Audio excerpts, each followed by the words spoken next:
So hello everyone. नमस्कार दोस्तों, स्वागत है आप सभी का एक बार फिर से डेली करंट अफेयर्स की क्लास में। और आज है साथियों आपकी 14 जनवरी। और आज हम 14 जनवरी से बनने वाली सभी मोस्ट इंपॉर्टेंट करंट अफेयर्स को कवर करेंगे। और आज की जो क्लास है ये काफ़ी ज़्यादा इंपॉर्टेंट रहने वाली है, क्योंकि अभी जो ताइवान है इसके भी नए राष्ट्रपति बन गए हैं। इनको भी हम इसी क्लास के अंदर डिस्कस करेंगे।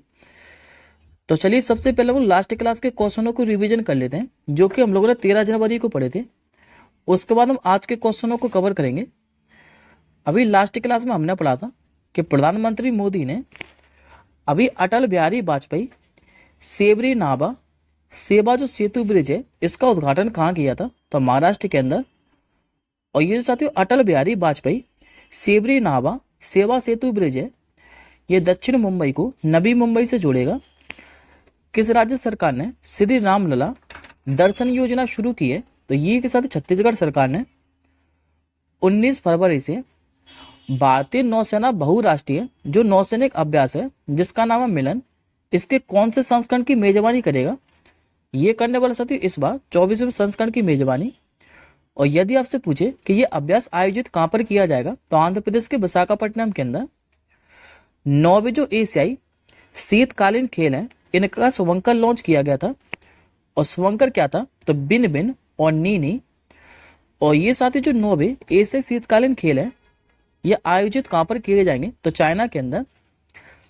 दृष्टि 10 स्टाइलाइनर ड्रोन का जो अनावरण है ये कहाँ पर किया गया है, तो तेलंगाना के हैदराबाद के अंदर।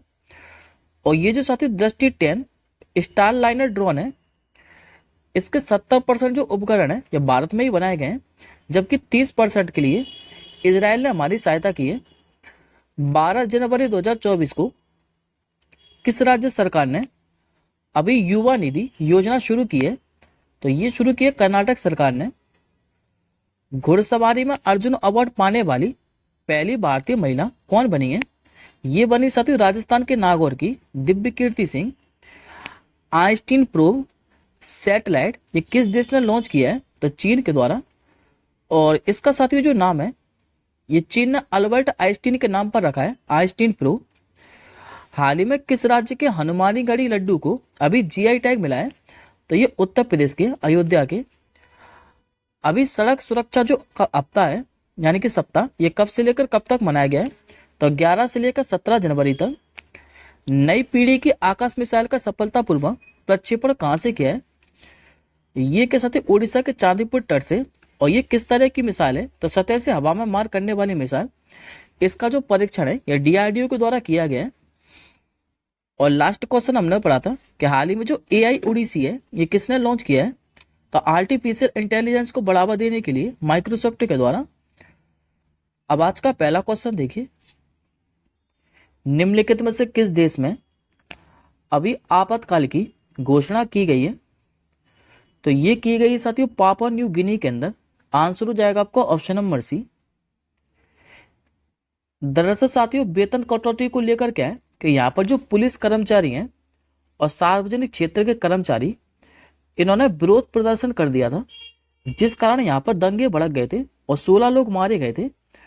और इन दंगों के कारण जो पापुआ न्यू गिनी की राजधानी है पोर्ट मोरेबी और देश के उत्तर में स्थित जो लाई नामक स्थान है यहाँ पर काफी नुकसान हुआ था, जिस कारण यहाँ के जो प्रधानमंत्री हैं जेम्स मरापे इन्होंने आपातकाल की घोषणा कर दी है।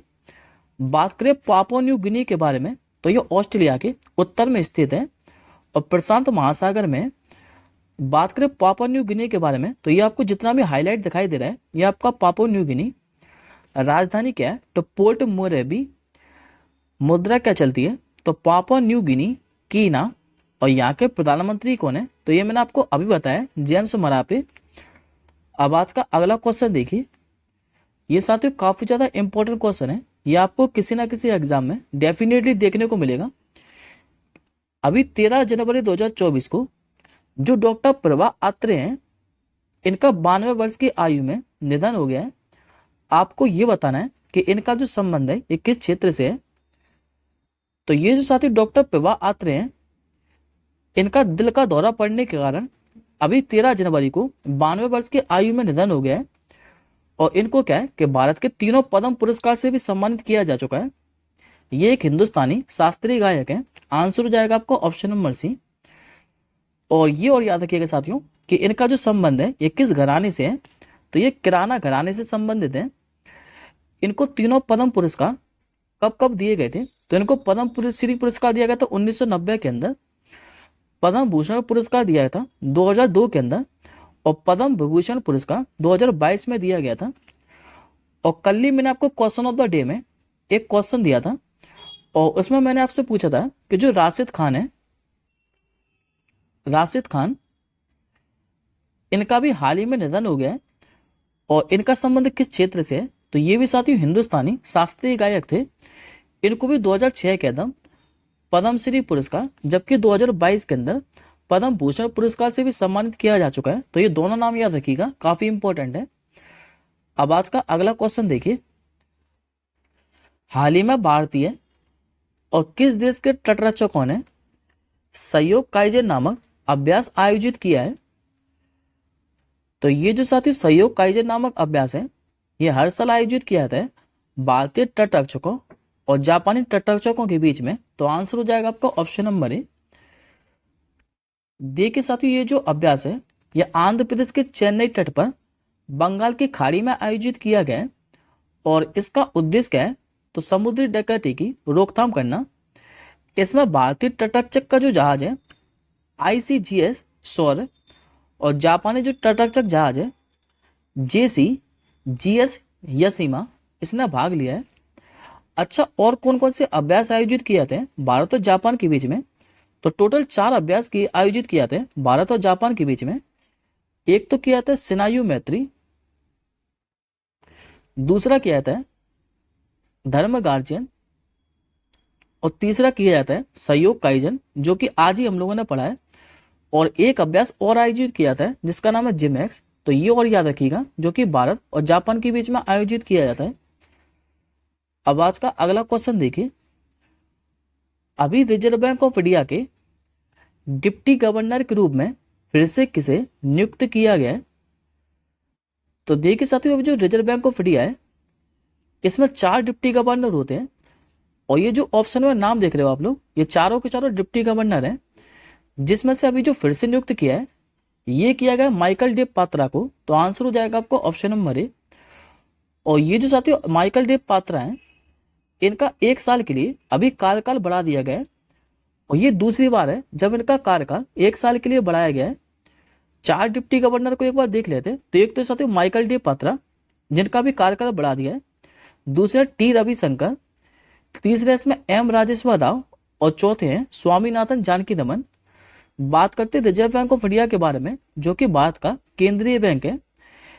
इसकी जो स्थापना है ये 1 अप्रैल 1935 को हुई थी, लेकिन अधिनियम कब का था, तो 1934 का। और ये क्वेश्चन एग्जाम में पूछा हुआ है कि रिजर्व बैंक ऑफ इंडिया का राष्ट्रीयकरण कब हुआ था, तो 1 जनवरी 1949 को। और वर्तमान में इसके जो गवर्नर हैं, जो कि 25वें नंबर के हैं, इनका नाम है शक्तिकांत दास।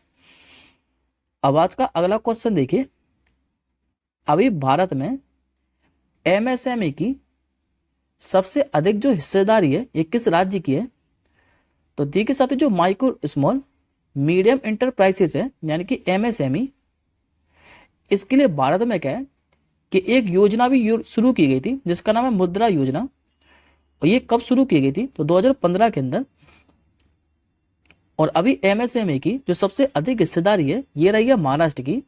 महाराष्ट्र इसमें पहले स्थान पर, तमिलनाडु आपका दूसरे स्थान पर, जबकि उत्तर प्रदेश ये तीसरे स्थान पर है। अगला क्वेश्चन देखिए, हाल ही में दक्षिणी नौसेना कमान के चीफ ऑफ स्टाफ की भूमिका किसने संभाली है। तो ये संभाली साथियों उपल कुंडू ने। आंसर हो जाएगा आपको ऑप्शन नंबर ए। देखिए साथियों, जो रियल एडमिरल उपल कुंडू हैं, इन्होंने अभी दक्षिणी नौसेना कमान में चीफ ऑफ स्टाफ की भूमिका संभाली है।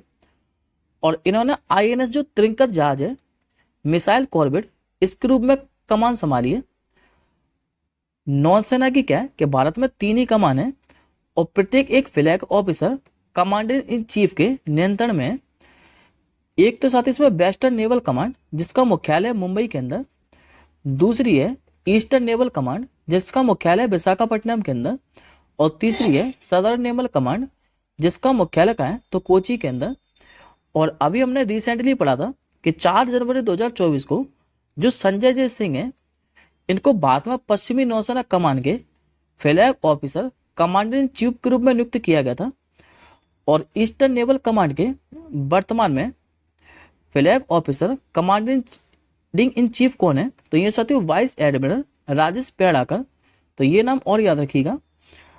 अब आज का अगला क्वेश्चन देखिए, हाल ही में देश में पहली बार मल्टी जो स्पोर्ट बीच गेम है इसका चैंपियन कौन बना है।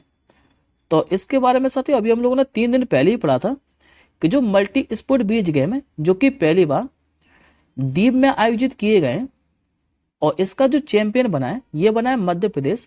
आंसर हो जाएगा आपका ऑप्शन नंबर ए।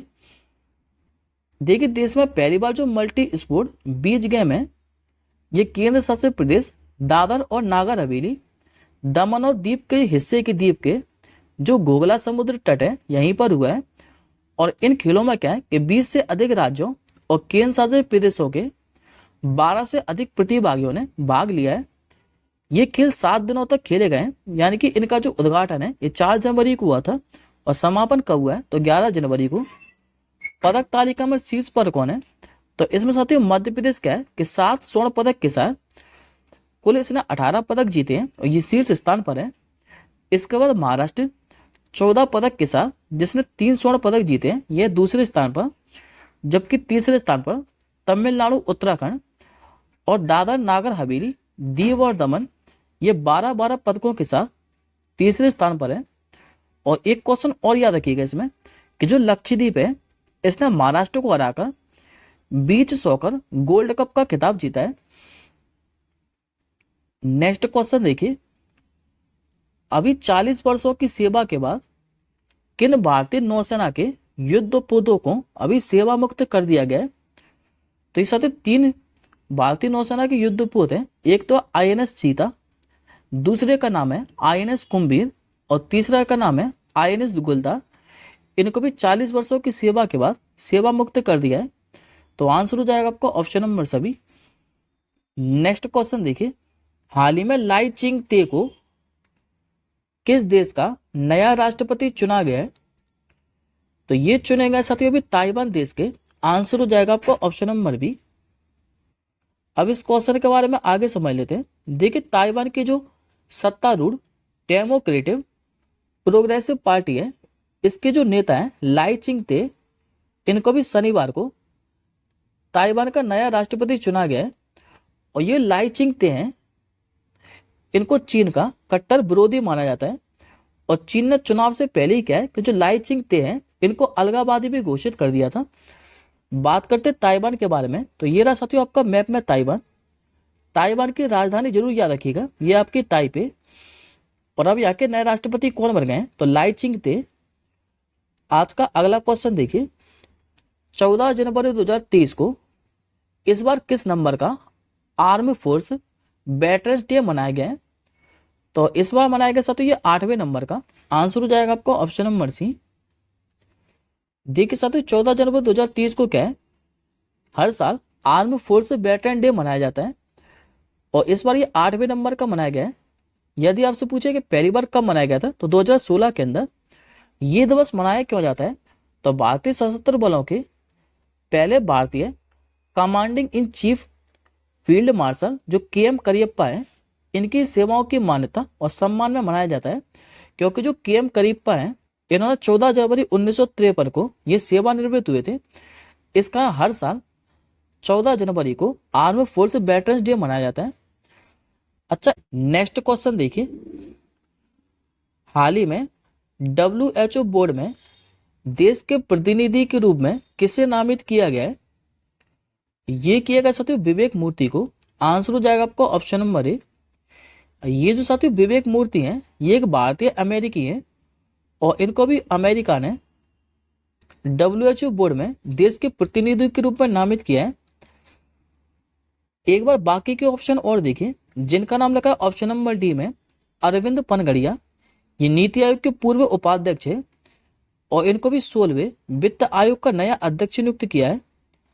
अशोक जो वासवानी है, इनको भी कोटक महिंद्रा बैंक का नया एमडी और सीईओ नियुक्त किया गया था।